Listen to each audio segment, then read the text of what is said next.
সকাল থেকে উঠে ওয়েদারটা দেখো,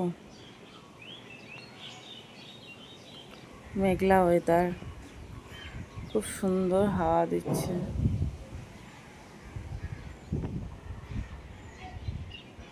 বড় ছেলেকে তো উঠাচ্ছি, উঠছে না, আর সোনা তো উঠে পড়েছে। দেখা যাক, সব কাজ করি এবার আস্তে আস্তে।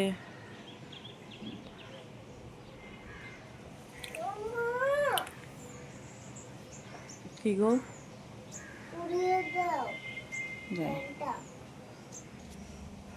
সকাল সকাল উঠে রান্নাঘরে কাজ তো করতেই হবে। দেখো এদিকে। গুড মর্নিং বেটা। Good morning. তোমার ঘুম হয়ে গেছে? দেখো আমার সোনা কত গুড বয়। সোনা সবার আগে উঠে চলে আসে, আর এখনো পর্যন্ত বাবা দাদা ঘুমাচ্ছে, তাই না? উঠছে না, তাই তো? আর আমি তো টিফিন বসিয়ে দিয়েছি তোমার জন্য, তুমি তাড়াতাড়ি করে ব্রাশ করে নাও,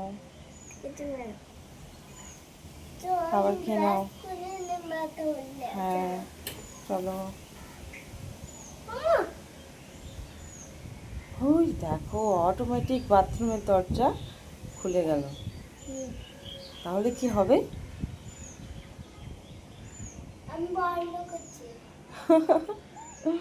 ঠিক আছে, তো রান্নাঘরে তো পাস্তা বানাবো, সেই জন্য জল গরম বসিয়ে দিয়েছি। হ্যাঁ, আর এদিকে কিন্তু মেঘটা কিন্তু বেশ এসেছে, কি যে করি বুঝতে পারছি না। না কি সেটা হবে যে বৃষ্টি, সব টিফিন বানানো হয়ে যাবে, রেডি করে পাঠাবো, সেই সময় বৃষ্টি আসবে, বুঝতে পারছি না কী যে হবে। খুব মেঘ করেছে, তাই ভয়।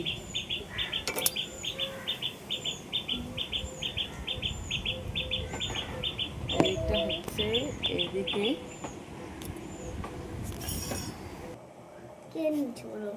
বাবা নিয়ে এসেছে যে বন্ধুরা পাস্তা। আমি পাস্তা খাবো মা। ঘরে দিয়ে দিব, সেদ্ধ হোক একটু,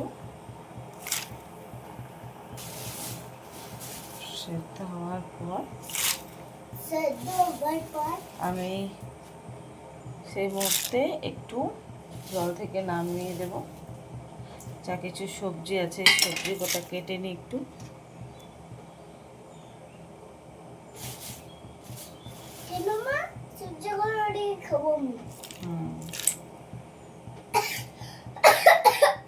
সেদ্ধ হতে থাক ততক্ষণে।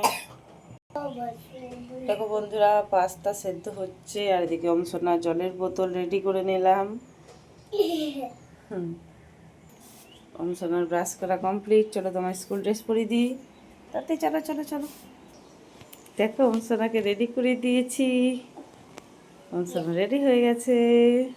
এই এই এই এই এই এই এখনো বাকি আছে, একটু মোজা পরিয়ে দেবো, চুল হাসড়ে দেবো, ব্যাস। আর এই তো ব্যাগ গোছানো হয়ে গেছে, ব্যাগ কমপ্লিট। সোনা বাড়ি স্কুলে যাবে, কিছু কিছু কিছু কিছু কিছু। ঠিক আছে, সবাইকে টাটা করে দাও, টাটা। আবার পরে দেখা হবে।